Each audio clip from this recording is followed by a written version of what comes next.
Hey, it's Pete. I try not to jump in with a take on everything or comment on everything we see in the news of the day, but what we learned about today is truly incredible.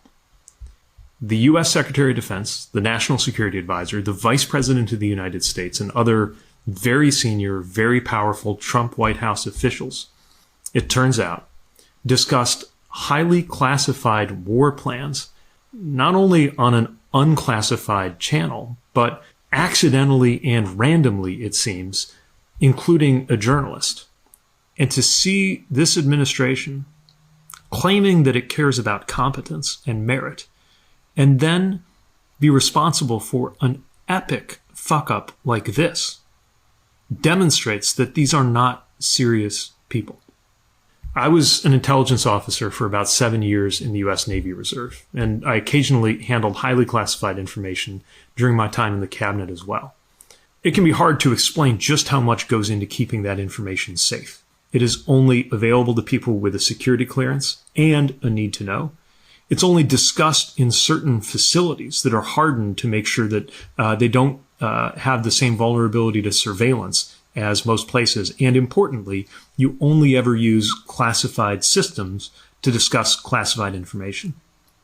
So America needs answers on why an unclassified, commercially available app was used, and even more importantly, how some of the most powerful people in this country didn't know that they accidentally included a journalist while they were discussing classified war plans that they had yet to authorize and execute.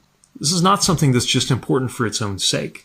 I know Americans who lost their lives because of intelligence failures. This kind of intelligence failure calls the question on whether there is any place for merit or competence in this administration at all. Because if there are not highly serious consequences for this level of screw up, then it will make clear that all of the bluster about merit that you hear about from this White House is just bullshit. We deserve so much better than this. It is getting clearer by the day that the people in charge of the American government cannot keep the American people safe. Got to do better.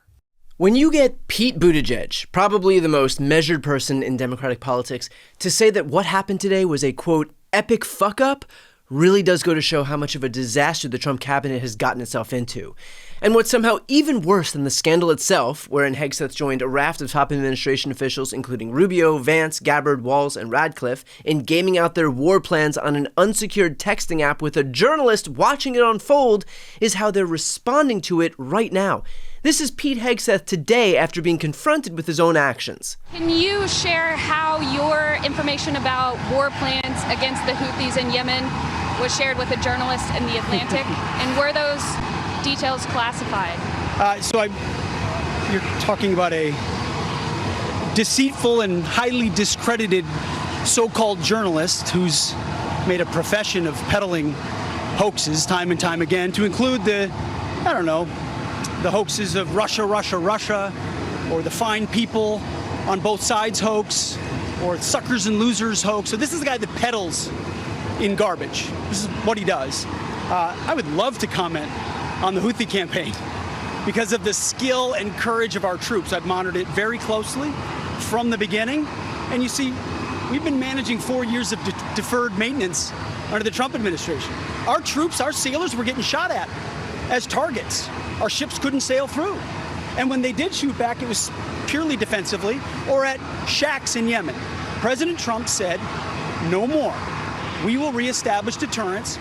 We will open freedom of navigation, and we will ultimately decimate the Houthis, which is exactly what we're doing as we speak from the beginning, overwhelmingly. Why were those details? Hegseth's bright idea is to outright deny that the group chat even existed. He is literally suggesting that this is all a hoax, which might carry some weight if it wasn't for two tiny things. First, the administration already confirmed its authenticity. And second, the thing that they were discussing in the group chat, the bombing of the Houthis, literally happened. But hey, other than those two pesky details of knowing the war plan that turned out to be true and also his own White House acknowledging that it's real, Hegseth is doing great. No notes, Pete. No notes. And clearly, Hegseth's obfuscation attempt isn't exactly landing too well. Even Fox's chief political analyst, Brit Hume, lashed out, writing, "Oh, for God's sakes, the administration has already confirmed the authenticity of the message." Even Goldberg himself, the journalist in question, clapped back at Hegseth on national TV. Nobody was texting war plans. Given you were privy to this group chat, is that how you saw it? No, that's a lie. He was texting war plans. He was texting attack plans. When targets were going to be targeted, how they were going to be targeted, who was at the targets, when the next sequence of attacks were happening. I didn't publish this, and I continue not to publish it because it felt like it was too confidential, too technical, and I worry, honestly, that sharing that kind of information in public could endanger American military personnel. But no, they were plans for the attack. They were texted before the attack.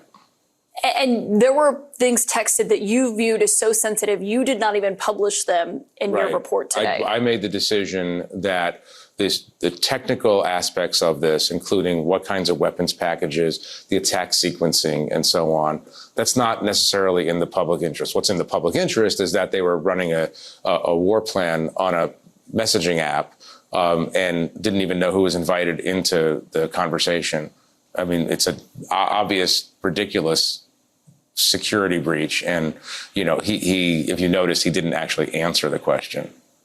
But his attempt at a denial also stood out to me because no one that I talked to at the White House today argued this or tried to say these were, you know, misconstrued or altered or this is not real. I mean, the National Security Council confirmed the veracity of it. The National Security Council, I asked various officials, including Pete Hegseth this morning, for comment. And the first question I had for everyone, is this real? I wanted to make sure, obviously, before we go public, and say, are you sure that this is not a disinformation campaign run by a foreign state, a non-state actor of some sort, trying to target a journalist for reasons I couldn't explain?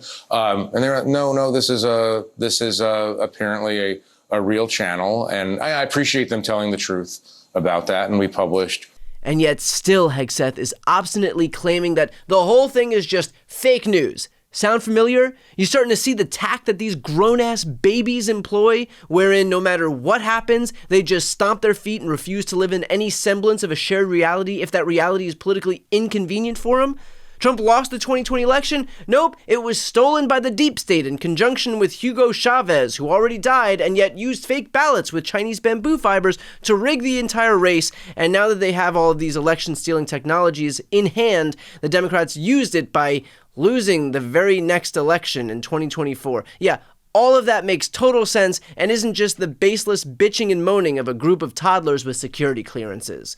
In fact, it's not only their unwillingness to accept reality, it is also the glaring hypocrisy of these people who just years ago clutched their pearls so hard over Hillary Clinton's email server that they likely needed a full month of smelling salts just to get up from the fainting couch.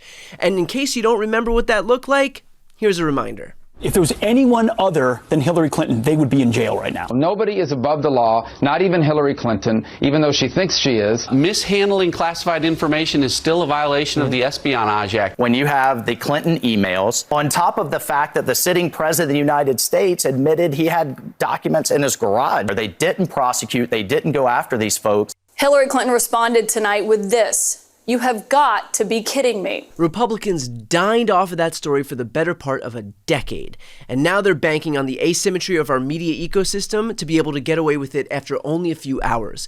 The only way this story goes away is if we let it. I have no intention of letting that happen, and you shouldn't either. Before you go, first, if you enjoyed this content and you want to see more and support independent media, please subscribe to this channel. The subscribe button will be right here on the screen. But second, the reality is that we're now in a political environment where this administration can lean on any of the social media platforms to suppress certain voices if they don't like critical coverage. That means my longevity here is in the hands of a few tech billionaires who are already making it clear that they're willing to cater to this White House. To that end, signing up for my newsletter is a great way for me to be able to reach you directly if that ever becomes necessary. I'll put the link on the screen as well, so please sign up. It's completely free, but there's also an option to do a paid subscription if you'd like to support my work. I really appreciate it. Thanks so much for watching.